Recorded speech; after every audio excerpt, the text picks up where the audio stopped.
মানতে হবে মানুষ আমাকে ভোট দিয়ে এমপি বানিয়েছে। এটা তো বিএনপিকে কঠিন সত্যটা মেনে নিতে হবে। মানুষের ভোটের অধিকারে যদি দল বিশ্বাস করে, মানুষের পছন্দের প্রতি যদি আস্থা রাখতে হয় এবং আমরা যে গণতন্ত্রের কথা বলছি সেটা যদি মানতে হয়, তাহলে আপনি যে প্রশ্ন করছেন যে আজকে একটি দল এই অনুষ্ঠান বর্জন করেছে, তাদেরকে তো আমার বলতে হবে যে তাহলে তো আপনারা গণতন্ত্রে বিশ্বাস করেন না, মানুষের রায়ের প্রতি আপনারা শ্রদ্ধাশীল নন। তাহলে 17 বছর কিসের জন্য আন্দোলন করেছেন? আচ্ছা, আবার একটা বিষয় জানতে চাই যে আজকে তো মানে শেখ হাসিনার বক্তব্য দেওয়ার কথা, এই বিষয়টি নিয়ে সারা দেশ এবং ইন্ডিয়া তো অনেক হচ্ছে। আপনার না, গণমাধ্যমে সেটি প্রচার নিষিদ্ধ করেছে যেন করতে না পারে সরকার।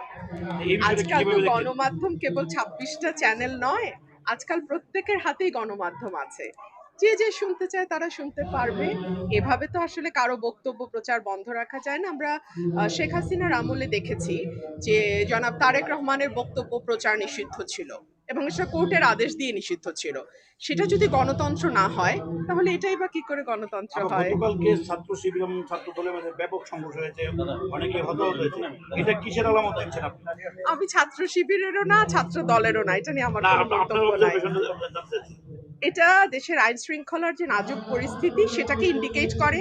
দলগুলোর যে তাদের অঙ্গ সংগঠনের উপরে কোনো রকম কোনো কন্ট্রোল নাই সেটা ইঙ্গিত করে। এবং দিন শেষে আবারও যে আমরা পুরনো রাজনীতিতেই ফিরে যাচ্ছি বা ফিরে গেছি সেটার ইঙ্গিত করে। এই যে রাজনীতিতে কোনো প্রভাব পড়বে কিনা ওই যে ওই বক্তব্য, রাজনীতিতে কোনো আগে উনি বক্তব্য দেন, তারপরে বোঝা যাবে কি প্রভাব পড়ছে। এটা তো আগে না, বলা আপনি যাবে বিভিন্ন না। টক শোতে দেখেছি আপনি বলেছেন যে উনি ফিরে আসবেন। হ্যাঁ, নিশ্চয়ই। কারণ আমি দেখুন, উনি বাংলাদেশের নাগরিক। আম, ওনার পরিবার এবং ওনার বাংলাদেশের রাজনীতিতে দীর্ঘদিনের অবদান আছে এবং ওনার পরিবারকে সপরিবারে হত্যা করা হয়েছে এবং বাংলাদেশের স্বাধীনতা সংগ্রামের তখন আওয়ামী লীগ ছিল একমাত্র রাজনৈতিক দল। তো সকল কিছুর বিবেচনায় ওনার বয়সও হয়েছে। বাংলাদেশে যদি উনি ফিরে না আসেন, ওনার দলের অবস্থা কি দাঁড়াবে বা ওনার এতদিনের যে রাজনৈতিক ইতিহাস সেটারই বা কি দাঁড়াবে, এই সকল কিছু বিবেচনা আমার কমন সেন্স বলে উনি ফিরে আসবে। গতকালের সংঘর্ষের বিষয়ে